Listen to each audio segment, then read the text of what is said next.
practice the timing on this every single time.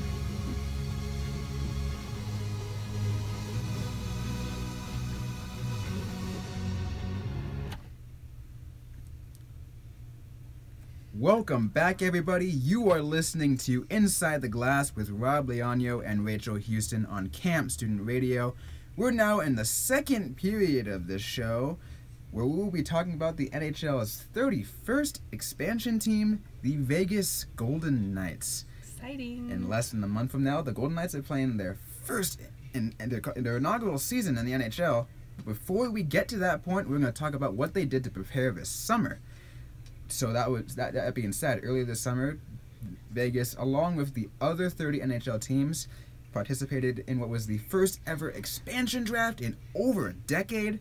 The Golden Knights also dabbled quite a bit in off-season trades, the entry draft, and free agency. So with that said, what were the biggest moves they made this summer? So Rachel, what stood out to you from what Vegas did this summer? Aside from Marc-Andre Fleury, because that's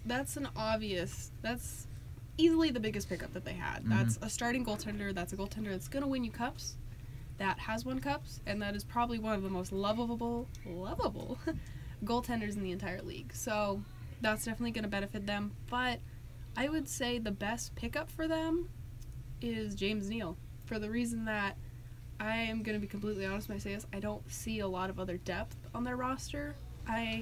James Neal isn't the best player in the world. I mean, I'll admit that, like, wholeheartedly, like, honestly, because, I mean, I love James Neal. I've been a fan of him for years, but he's not your star player. He's not going to lead your team. He's not going to be, like, the number one guy there.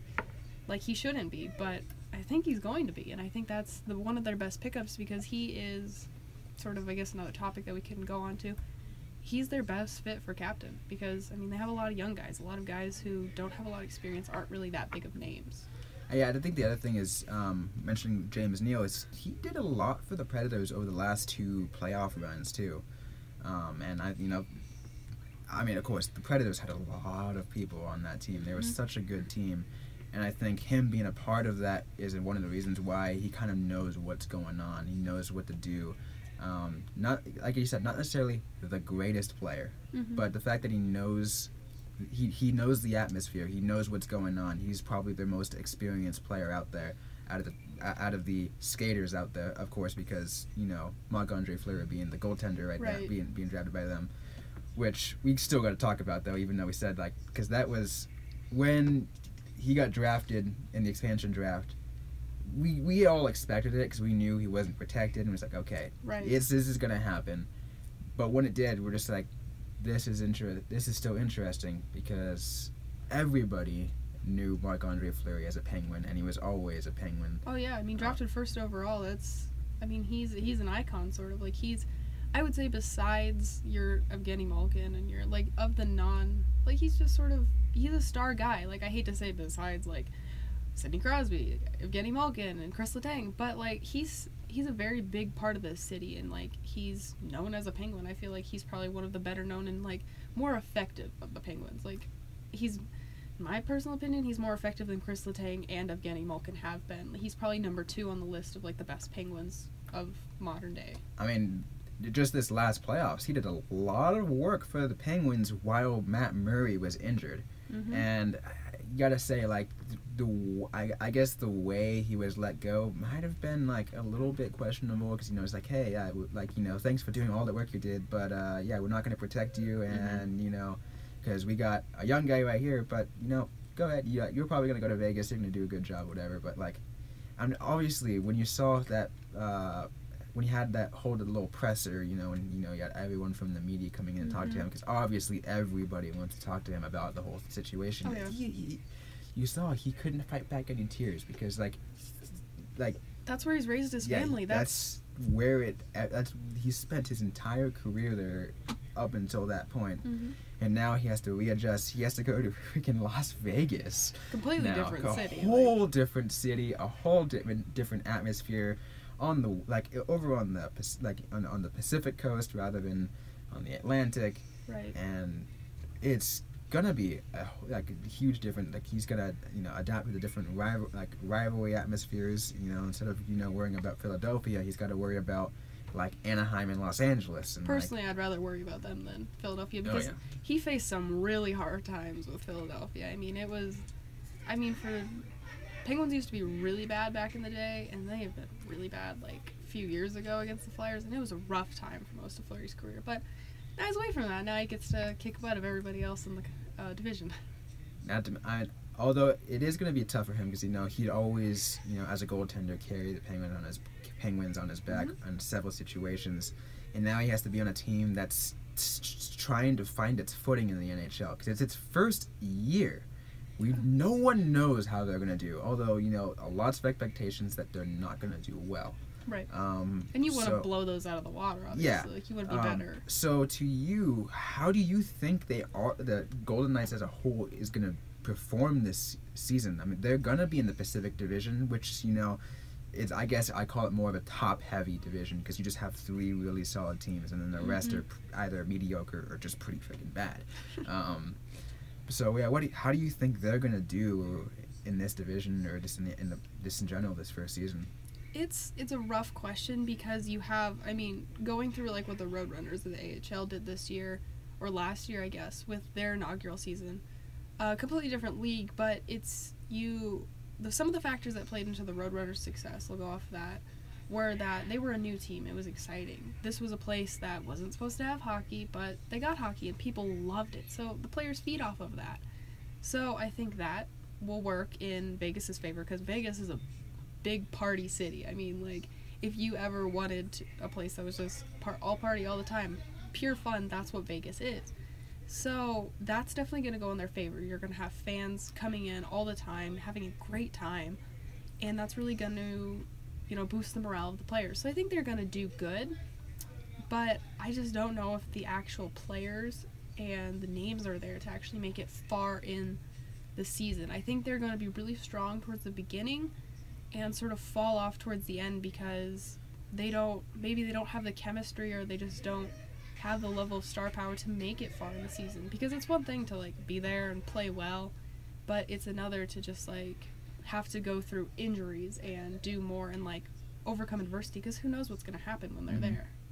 Yeah, I totally agree on that point. When you see when you just see in general the whole atmosphere, the new team excitement.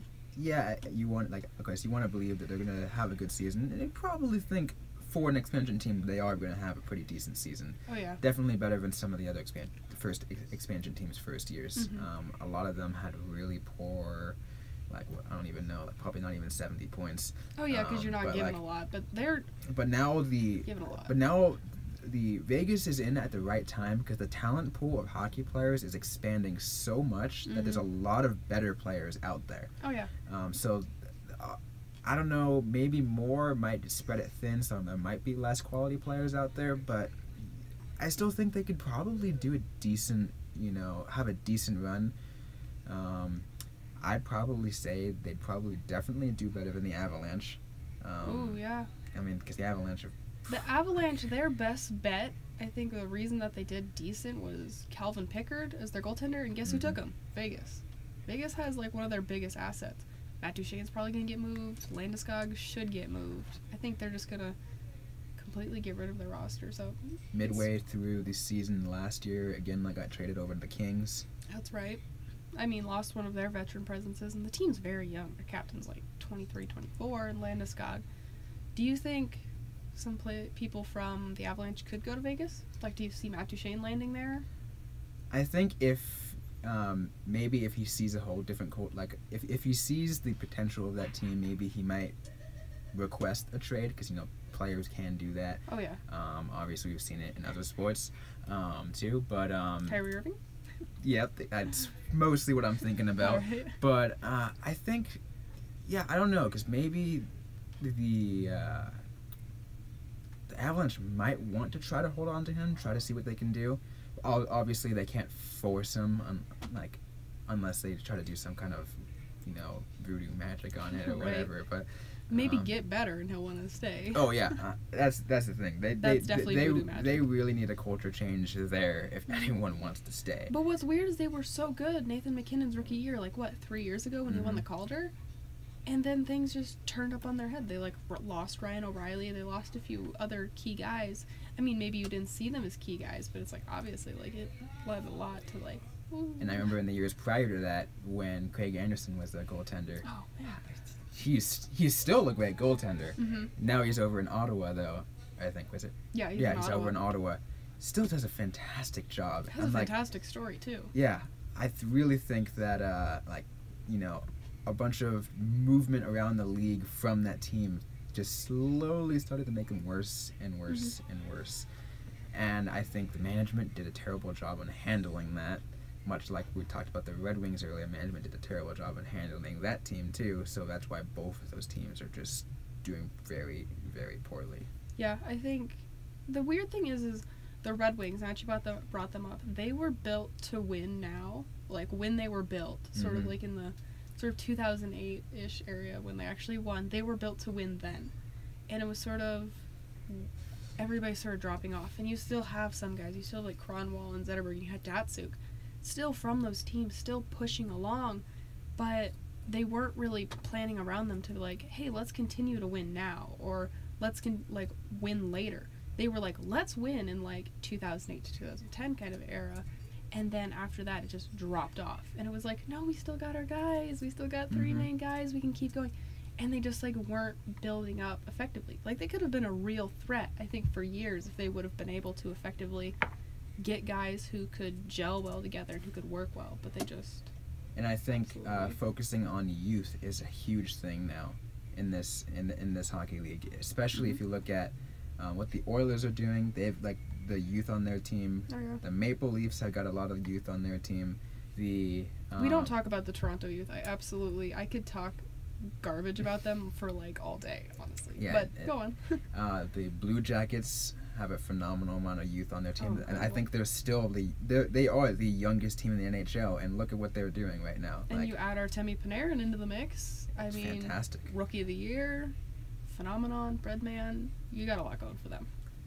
So going back to Vegas, though, we talked about, you know, you think they're going to have a good season. Let's say like this is kind of still more of what we're going to do probably in the next portion of the show, but let's just do, you know, just, you know, because we're on the topic of Vegas, at least I would say a point range and position in the Pacific Division. That's a difficult question. I mean, do you have an idea, per se, about where they're going to be? I can say they'll probably end up finishing, let's see, how many teams are there? 7, 8 teams in the Pacific? They're in the Pacific, correct? Yeah. Okay. Can't remember how many teams. Let's see, you have Edmonton, Anaheim, San Jose, LA, Vancouver, Calgary, and Arizona, and then Vegas. So that's 8 teams. They're gonna be 8th now. No, I'm thinking fifth. I can see they can finish 5th with probably about 83 points. I'm thinking more the 70-point range, which isn't stellar, but yeah, 70 to 80 doesn't sound bad. It's really gonna be a toss-up because I mean there were so many moves in. I guess not so much maybe in the Pacific, but just generally in the league that it's really going to shake things up. I mean, like the goaltending in Anaheim's different. You got Ryan Miller. Obviously, goaltending in Vancouver is going to be different. It's going to be probably Thatcher Demko's coming in, a lot of young guys. Where are they going to go with that? Like, it's quite the toss-up, but I think because of that, it will allow the Knights to get 5th. Yeah, and we still probably bear the question of whether or not Jonathan Quick is healthy, because you know he did leave like literally probably 90% of the season last year because of his injury. But he came back at 110%. He came back fantastic. I hate that cliche, but he absolutely did. I mean, he came out like the best Jonathan Quick you've ever seen. Like you saw him in like 2012. Which is probably 21. Why they let who is their backup? Ben Bishop? No, Budai. Why they traded Budai over to the Lightning. Oh, for rip. Yeah. Oh, they traded him for Ben Bishop. That's right. Yeah. Ooh, wow, I forgot Ben Bishop even played for the Lightning. I loved him on the Lightning, but wow. When he was on the Lightning and he brought him to the finals? Eastern Conference Finals last year, And then you saw the injury in game 1. He just like turns over, doesn't look good, and you have, I mean, much credit to Vasilevsky. It's hard to always pronounce his last name, but much credit to him for taking it to 7 games. Like, and I mean, what Ben Bishop did when they made it to the finals, however many years ago, and he had that collision with Victor Hedman. I have so many meme videos of that saved on my computer, but I mean, yeah, he's an incredible goaltender. I can't blame LA for their decisions, but Ben Bishop wouldn't have been a bad idea for them to have. Anyway, so that is our second period, talking about the Vegas Golden Knights and in general how we think they're going to do. Be sure to stay tuned for our third period of the show. We're just going to give our really, really early divisional picks. Ooh, it's going to be exciting. It's going to be exciting.